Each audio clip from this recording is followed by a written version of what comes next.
చపాతీలో కానీ రోటీల్లో కానీ చాలా రుచిగా ఉండే ఈ బొబ్బర్ల కర్రీ అండి. ఇది ఏ విధంగా చేయాలో చూసేద్దాం రండి.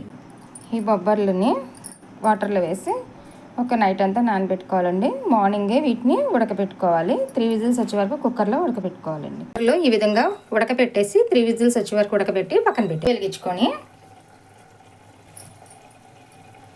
ఈ విధంగా ఉల్లిపాయ పచ్చిమిర్చి వేసి ఇదిగోండి ఇలా వేగుతున్నప్పుడు కొంచెం పసుపు ఉప్పు కూడా వేసేసుకోండి. పసుపు ఉప్పు కూడా ఉల్లిపాయ కొంచెం వేగిన తర్వాత టమాటా వేసేసుకోండి. స్పూను అల్లం వెల్లుల్లి పేస్ట్ వేసుకోండి. మనం ఉడకబెట్టుకున్న బొబ్బర్లు ఉన్నాయి కదండి, అవి వాటర్తో సహా వేసేసుకోండి.